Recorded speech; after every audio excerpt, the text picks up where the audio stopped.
5, 4, 3, 2, 1.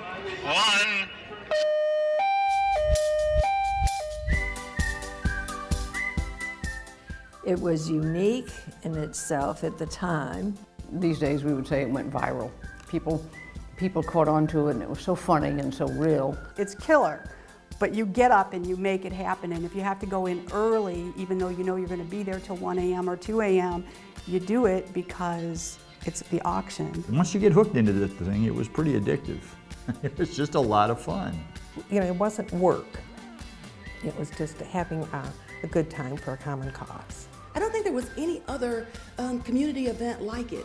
And it really was a Toledo story, if you will, because it was unique. Yeah, other cities did it, but we had our own sense of humor, we had our own personalities. It did establish, or at least help to establish us as a living, breathing member of the local television community. Everybody loved it. It was so much fun. It was really a kind of a community thing that was completely a shared experience. But it was fast, and it was furious, and it was fun. One year they said, you know what, we're gonna have you wear a fireman's hat. And I said, okay, I'll make a fool of myself. You know? And you were successful. Yes. All of our families would watch. And when we got that 1 second on TV, everybody was waving and excited, and so it was fun. And they wanted to see the items. This is before Home Shopping Network. This way, you could see something on television, you could own it. You could call in and you could buy it from your house. Wow. So there was a lot of talk around town about the Channel 30 auction. Everybody knew about it. It was impossible to go through the week without hearing about it, and it was just a lot of fun.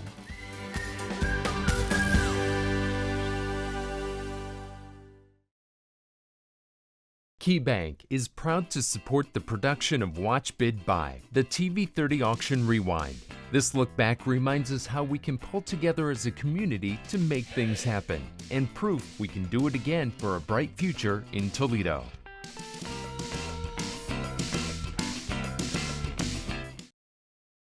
Let's hear those phones ringing. We're going to start the Channel 30 WGTE Toledo's first annual buy-in. Ann Stranahan, and an early board member of Channel 30, and I was the co-chair of the first Channel 30 buy-in or auction. Nobody knew who we were, where we were, why we were raising money for what, you know, even if they could find us. So the major challenge of those days was to say, we are here, you know, we exist, and we're going to do good, but we need your money.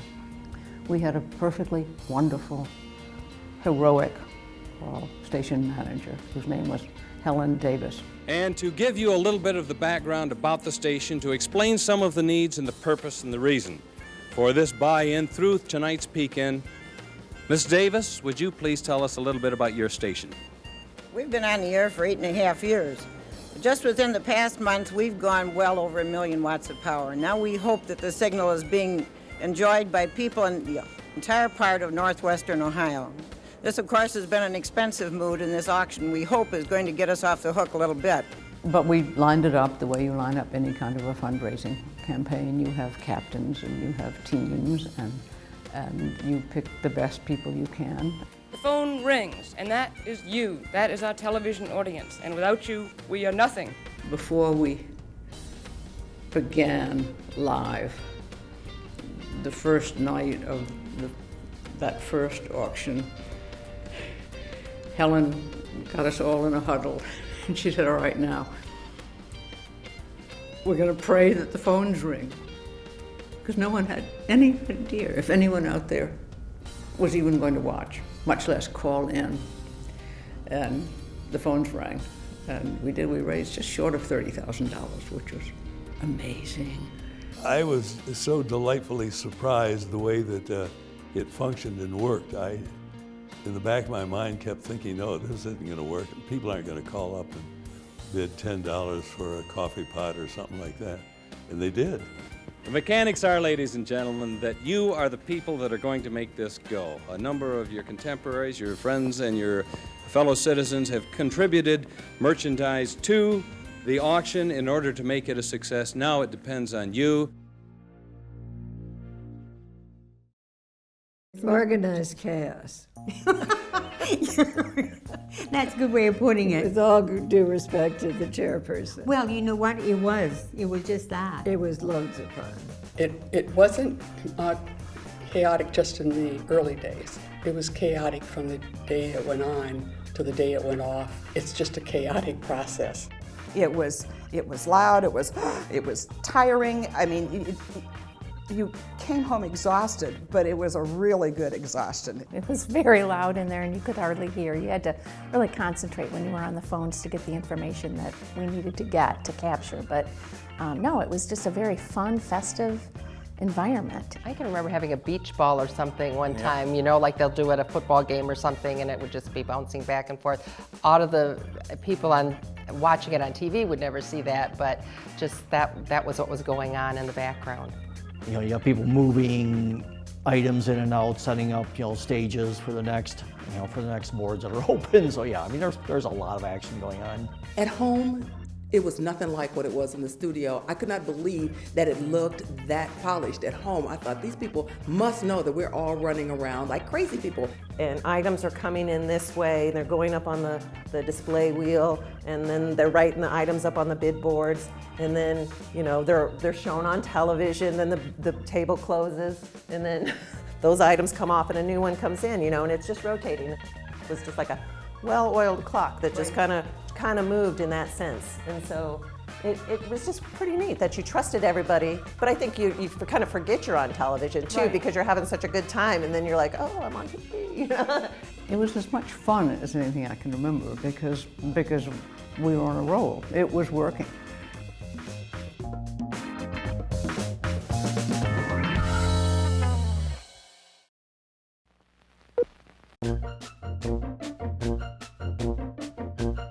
Items will be displayed on a card giving the item number, dollar value, item description, and the name of the donor. The current bid will be marked on a tile in the upper left-hand corner. Merchandise will be shown on camera, and certificates will be described on air. To bid on an item, be sure to call the number on your screen. Remember, the number is toll-free. Tell the phone volunteer the letter of the board your item is on, the item number, your bid, and then your name, address, and phone number. Or use your express bid number. Some items will be shown before being sold. You can bid on these items at any time. The board is being sold when you see a countdown clock on the screen. When the clock expires, the board is closed and no more bids will be accepted. Items will be sold to the highest bidder. High bidders will receive a confirming phone call within 90 minutes with details on how to pick up and pay for your item or how to make shipping arrangements. Remember to give the board letter along with the item number and get your bids in early. If you're the high bidder, we'll call you, so please be available for at least 90 minutes.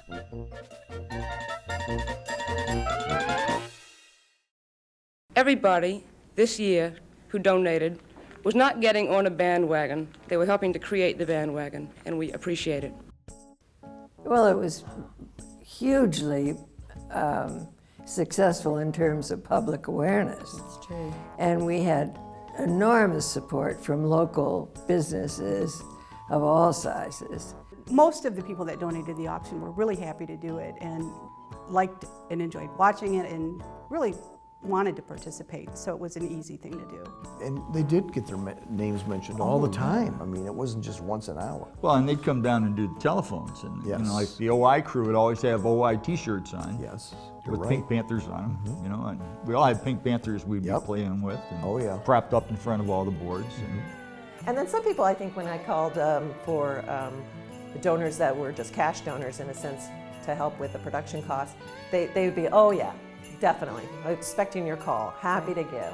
And again, I think because the auction became so popular, merchants knew that this was good business because you would get free advertising, and we always promoted these companies. Local people donated that stuff. Local people were bidding on it and buying it, and local people were taking the bids and auctioning. It was just a local event.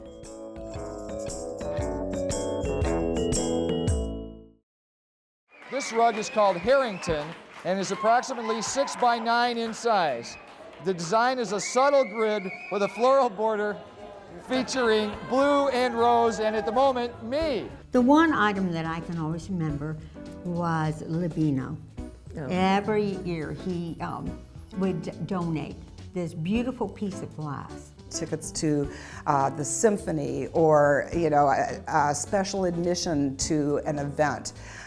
So many things going on that it really gave me a sense of what Toledo's about. That's how I learned to pronounce arbor vitae. Oh, yes. Who is a landscape company that always gave those huge packages? Risch Country Gardens. Yes, Risch Country Blissfield, Michigan? Riga, Michigan. No, Riga. And I would always call it Riga, and they would call in and say it's pronounced Riga. John is remarking on the mini landscape package, number one, absolutely, from Risch Country Gardens up there in Riga, Michigan. There were experienced bidders who came right in, and they would have an item number, and they would be able to describe the item and say, okay, I'm going to put this bid in, I'm watching it on TV, I know what the timing is. And sometimes we get competitive bidders, and that was fun. And if it was an overbid, oh my gosh, overbid! Another overbid, all right.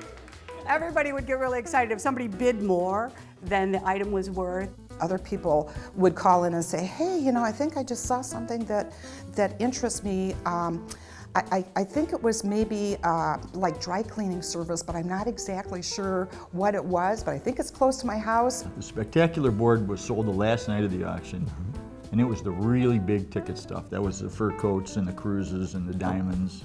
If it was something that was to be worn, they would go through the phone banks and identify some cute little girl to put on the suit or the dress or the whatever it was to model it. Well, I'll mention the albino deer leg lamp was very popular. It was a spotlight item. I think it was valued at $350. We sold a lot of tomatoes. I remember selling Bibles one night. Remember the potato clock? I recall there were items that people would donate that clearly they didn't, like pieces of art, that they just didn't like. Sometimes it was interesting, and sometimes it was really good. Or appealing, I shouldn't say good. It was all good, but some things were, it's art. A variety of tastes. It's a variety of tastes. And folks, I'm here today to sell these Bibles for Channel 30. So call in now. The number to call is 245, what was it? 245. Something.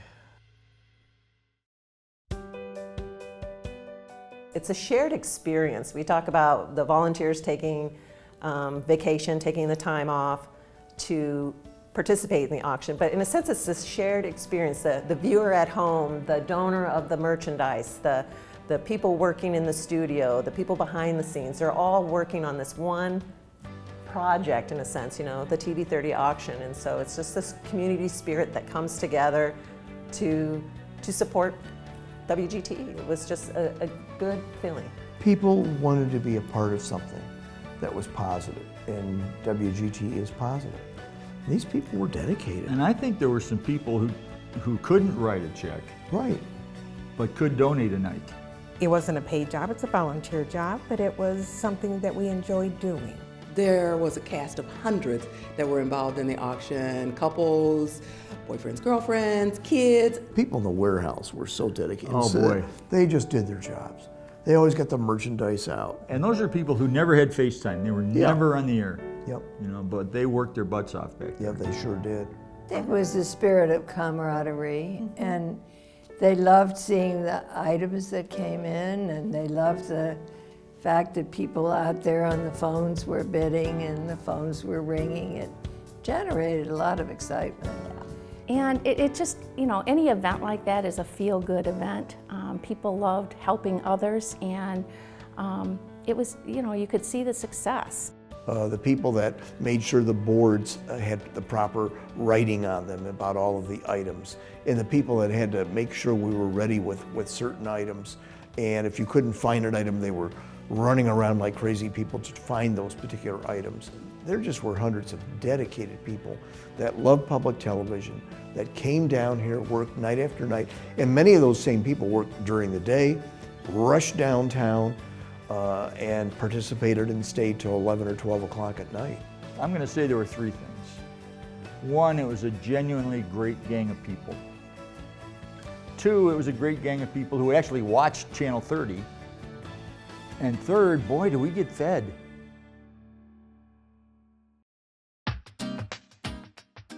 Food.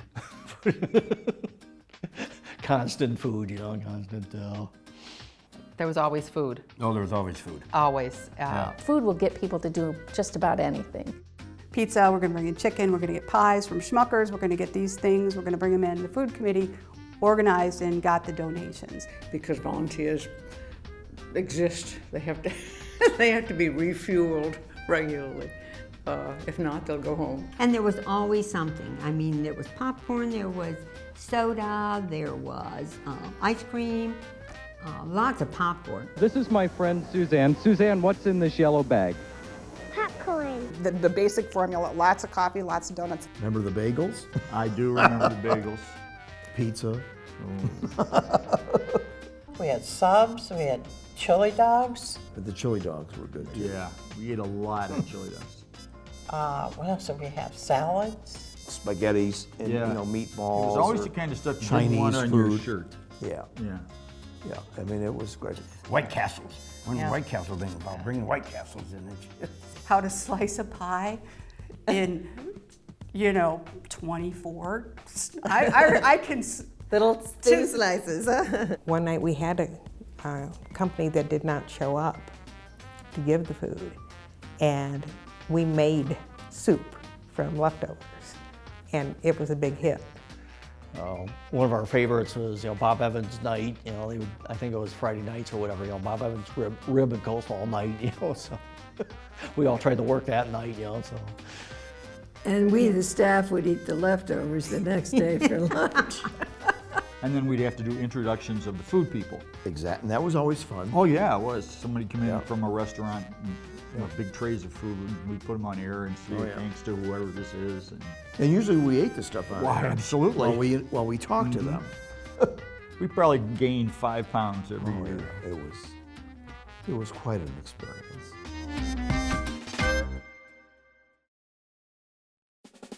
They wore these aprons, WGTE buy-in aprons. And you looked for people with green aprons to make sure that if you needed help, they were there to help. Plus they had pockets in, so we could shove, pencils and paper clips and, food, food. I've still got mine somewhere with all the buttons weighing it down and a roll of masking tape and a black magic marker in it. I almost brought one, but it's actually in my kitchen and I would have had to launder it. And it was prestigious to have one on. Yeah, only the chairpersons had those That's at right. the beginning. Yeah. Yes, Yeah, worker that was a big bees deal. didn't have green aprons at the beginning. And every year there was a new auction pin, and someone would design it to go with the logo for the auction and the colors for that year. You could tell how long someone had been involved in the auction, how seasoned they were by the number of pins they had on their green apron. They got collectible after a while, and it was kind of like hash marks on an army uniform that showed your seniority and your, by the number of buttons you had on your apron. I think that was kind of a tradition, because they got different buttons every year, and I think kind of the tradition was, see how many buttons you would stick on your apron before, there'd be so much weight you'd fall over.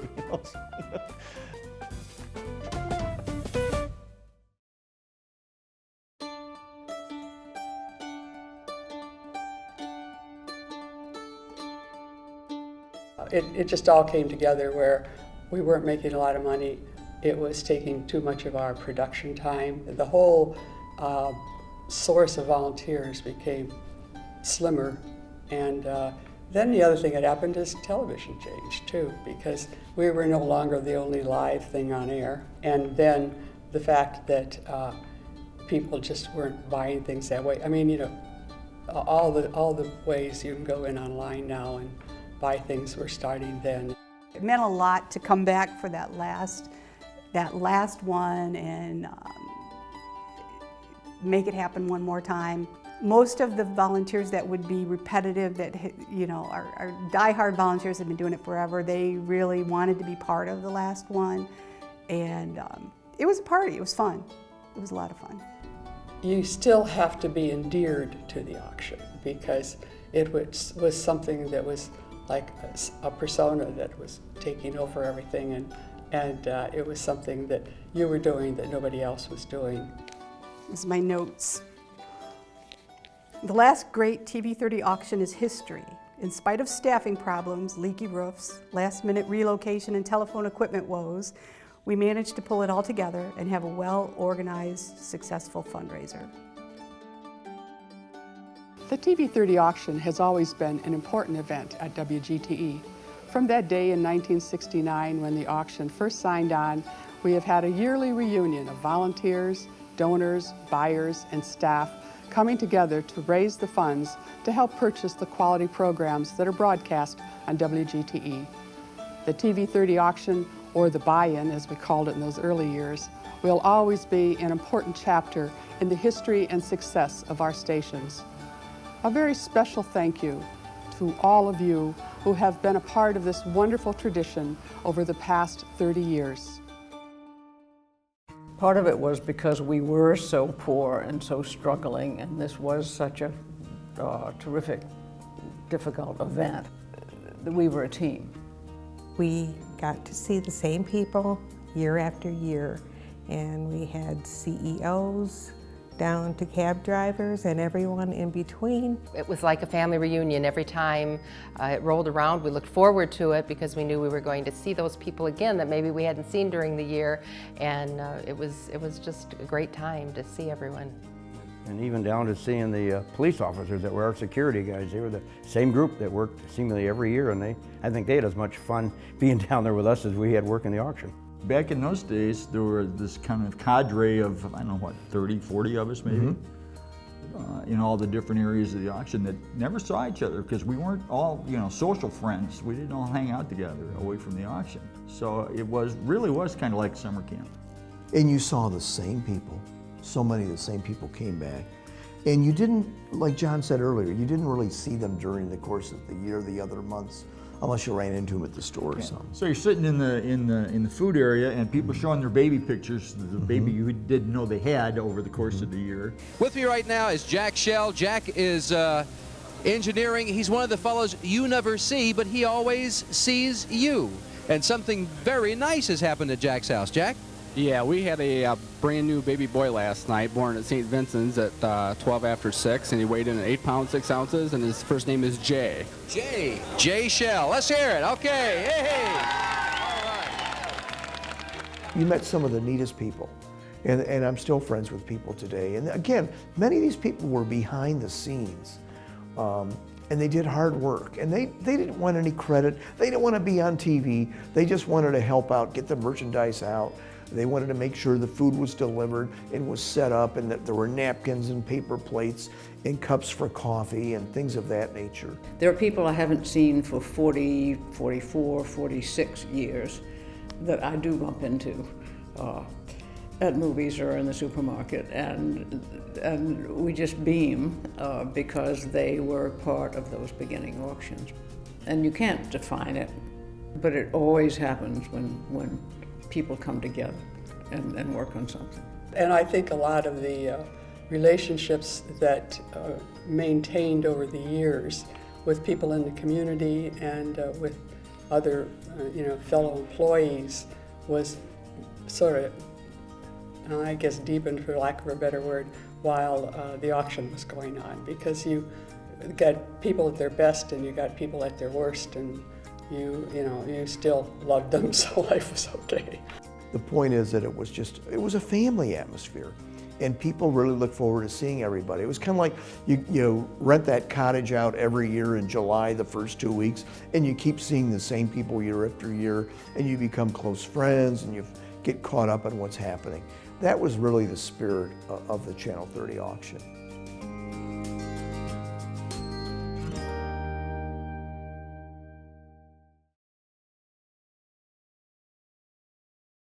WGTE and public television play a big part in the pride we feel in our community, and so does Key Bank. Through neighborhood development, home and business loans, and volunteerism, Key Bank is committed to improving the lives and financial health of everyone. Learn more at key.com. Now we'd like to present some of those hardworking people who have worked so hard to make this auction happen. Chris and Ernie Spawn. We're in charge of the phones. Matt Smith and Kim Long, and in the last week we've worked merchandise display, auctioneered, and gotten married. We're Bob and Tammy Rogers, and we set up those beautiful displays you see. Merchandise display. Brenda Boland, merchandise display. Mary Gustwiller, merchandise display. Thanks for the support. Robert Gustweiler, ditto. Hi, I'm Doug Hobbiger. I'm in the food committee, and we have served 3,621 dinners. Judy Farley, food committee. I'm Bill Farley. Dr. Norma Hopkins, food committee. Jim Luganville, food committee. Pete and Jenny Schaefer. Confirming. Kay Carey, confirming. Chuck Carey, confirming. Bill Dunn, pick up and pay. Lois Hayden, pick up and pay. John Hayden, pick up and pay. Laura Tazinski, Auction Central. Brenda Bach, Auction Central. Gene Dukes, warehouse. Susan Mortimer, Firehouse and Celebrity. Nancy Osterman, Celebrity Firehouse Cooking. One more Firehouse Quickie. Just good. Jenny Mortimer, special thanks to our partners who aren't here, George and Barb Sorrento. Thanks, George. Darla Newhouse, pre-auction.